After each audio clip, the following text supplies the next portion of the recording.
श्री कृष्ण का द्वारका जाना। वैशंपायन जी कहते हैं, जन्मेजय, भगवान श्री कृष्ण ने गरुण जी का स्मरण किया। गरुण जी उसी क्षण वहां आ गए।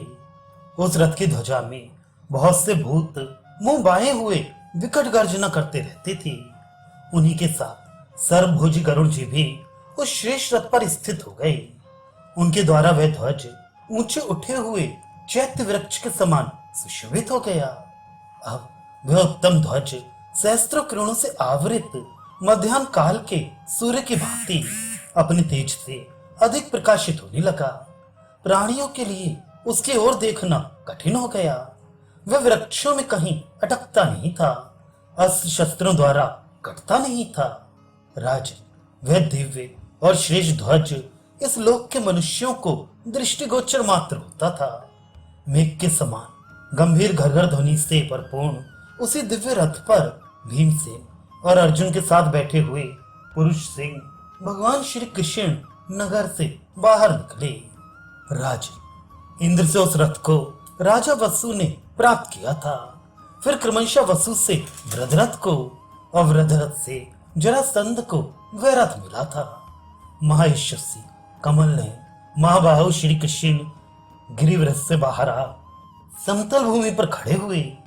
जन्मेजय, वहां ब्राह्मण आदि सभी नागरिकों ने शास्त्रीय विधि से उनका सत्कार एवं पूजन किया।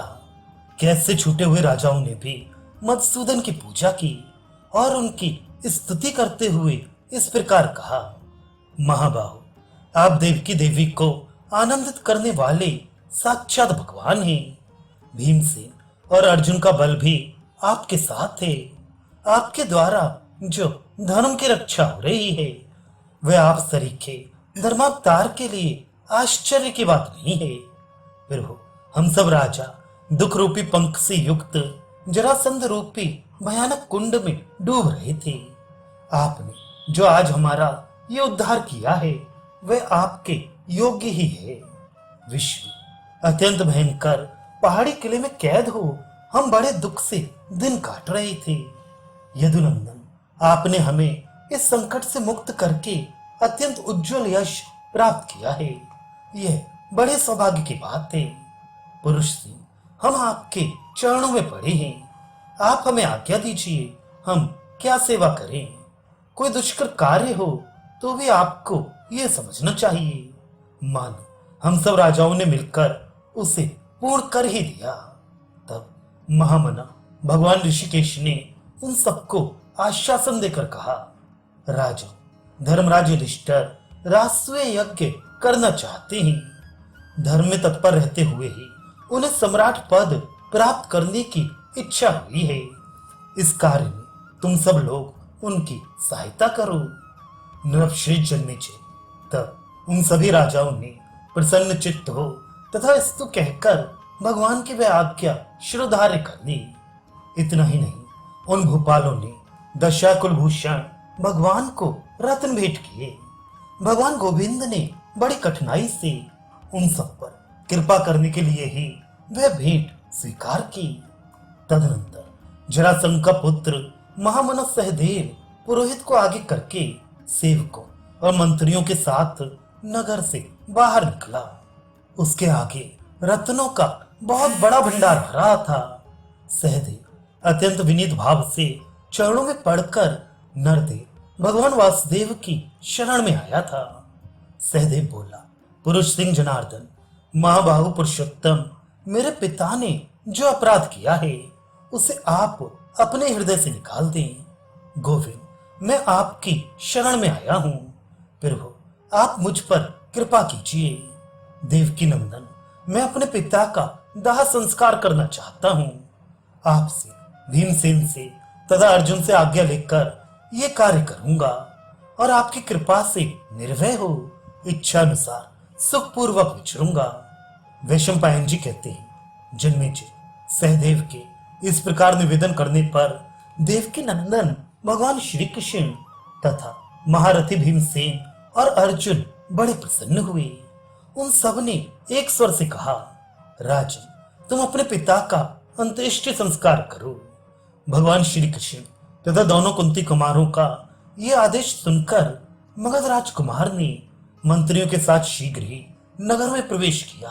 फिर चंदन की लकड़ी तथा केसर, देवदारू और काला अगरू आदि सुगंधित काष्ठों से चिता बनाकर उस पर मगध राज का शव रखा गया। तत्पश्चात जलती चिता में दग्ध होते हुए मगध राज के शरीर पर नाना प्रकार के चंदन आदि सुगंधित तेल और घी की धाराएं गिराई गईं। सब ओर से अक्षत और फूलों की वर्षा की गई। शवदाह के पश्चात सहदेव ने अपने छोटे भाई के साथ पिता के लिए जलांजलि दी। इस प्रकार पिता का पारलौकिक कार्य करके राजकुमार सहदेव नगर से निकलकर उस स्थान में गया जहां भगवान श्री कृष्ण तथा महाभाग पांडु पुत्र भीमसेन और अर्जुन विद्यमान थे। उसने नम्रता पूर्वक हाथ जोड़कर भगवान श्री कृष्ण से कहा। सहदेव ने कहा, प्रभु, ये गाय भैंस भेड़ बकरे आदि पशु, बहुत से रत्न, हाथी घोड़े और नाना प्रकार के वस्त्र आपकी सेवा में प्रस्तुत हैं। गोविंद, ये सब वस्तुएं धर्मराज युधिष्ठिर को दीजिए, अथवा आपकी जैसी रुचि हो उसके अनुसार मुझे सेवा के लिए आदेश दीजिए। वह भय से पीड़ित हो रहा था। पुरुषोत्तम भगवान श्री कृष्ण ने उसे अभयदान देकर उसके लाए हुए बहुमूल्य रत्नों की भेंट स्वीकार कर ली। तत्पश्चात जरासंध कुमार को प्रसन्नता पूर्वक वहां पिता के राज्य पर अभिषिक्त कर दिया। श्री कृष्ण ने सहदेव को अपना अभिन्न सुहृद बना लिया। इसलिए भीमसेन और अर्जुन ने भी उसका बड़ा सत्कार किया। राजन, उन महात्माओं द्वारा अभिषिक्त हो महाबाहु जरासंध पुत्र तेजस्वी राजा सहदेव अपने पिता के नगर में लौट गया और पुरुषोत्तम श्री कृष्ण ने सर्वोत्तम शोभा से संपन्न हो प्रचुर रत्नों के भेंट ले दोनों कुंती कुमारों के साथ वहां से प्रस्थान किया। भीमसेन और अर्जुन के साथ इंद्रप्रस्थ में आकर भगवान श्री कृष्ण धर्मराज युधिष्ठिर से मिले और अत्यंत प्रसन्न होकर बोले, नृपश्रेष्ठ, सौभाग्य की बात थे कि महाबली भीमसेन ने जरासंध को मार गिराया और समस्त राजाओं को उसकी कैद से छुड़ा दिया। भारत, भाग्य से ही ये दोनों भाई भीमसेन और अर्जुन अपने नगर में पुनः सकुशल लौट आए और इन्हें कोई क्षति नहीं पहुंची। तब युधिष्ठिर ने श्री कृष्ण का यथा योग्य सत्कार करके भीमसेन और अर्जुन को भी प्रसन्नता पूर्वक गले लगाया। तदनंतर जरासंध के नष्ट होने पर अपने दोनों भाइयों द्वारा की हुई विजय को पाकर अजातशत्रु राजा युधिष्ठिर भाइयों सहित आनंदमंद हो गए। फिर धर्मराज ने हर्ष में भरकर भगवान श्री कृष्ण से कहा। युधिष्ठिर बोले, पुरुष सिंह जनार्दन, आपका सहारा पाकर ही भीमसेन ने बल के अभिमान से उन्मत्त रहने वाले प्रतापी मगध राज जरासंध को मार गिराया है। अब मैं निश्चिंत होकर यज्ञों में श्रेष्ठ राजसूय का शिव अवसर प्राप्त करूंगा। प्रभु, आपके बुद्धि बल का सहारा पाकर मैं यज्ञ करने योग्य हो गया। पुरुषोत्तम, इस युद्ध से भूमंडल में आपके यश का विस्तार हुआ है। जरासंध के वध से ही आपको प्रचुर संपत्ति प्राप्त हुई है। वैशंपायन जी कहते हैं, जन्मेजय, ऐसा कहकर कुंती नंदन युधिष्ठिर ने भगवान को श्रेष्ठ रथ प्रदान किया। जरासंध के उस रथ को पाकर गोविंद बड़े प्रसन्न हुए और अर्जुन के साथ उसमें बैठकर बड़े हर्ष का अनुभव करने लगे। धर्मराज युधिष्ठिर के उस भेंट को अंगीकार करके उन्हें बड़ा संतोष हुआ। पांडुनंदन युधिष्ठिर भाइयों के साथ जाकर समस्त राजाओं से उनकी अवस्था के अनुसार क्रमशः मिले। फिर उन सबका यथा योग्य सत्कार एवं पूजन करके उन्होंने सभी नरपतियों को विदा कर दिया। राजा युधिष्ठिर की आज्ञा ली वे सब नरेश मन ही मन अत्यंत प्रसन्न हो अनेक प्रकार की सवारियों द्वारा शीघ्रता पूर्वक अपने अपने देश को चले गए। जन्मेजय, इस प्रकार महाबुद्धिमान पुरुष सिंह जनार्दन ने उस समय पांडवों द्वारा अपने शत्रु जरासंध का वध करवाया। भारत, जरासंध को बुद्धिपूर्वक मरवाकर शत्रु दमन श्री कृष्ण धर्मराज युधिष्ठिर कुंती तथा द्रौपदी से आज्ञा ले सुभद्रा, भीमसेन, अर्जुन, नकुल, सहदेव तथा धौम्य जी से भी पूछकर धर्मराज के दिए हुए उसी मन के समान वेगशाली दिव्य एवं उत्तम रथ के द्वारा संपूर्ण दिशाओं को गुजारते हुए अपनी द्वारकापुरी को चले गए। भरतश्रेष्ठ जाते समय युधिष्ठिर आदि समस्त पांडवों ने अनायास ही सब कार्य करने वाले भगवान श्री कृष्ण की परिक्रमा की।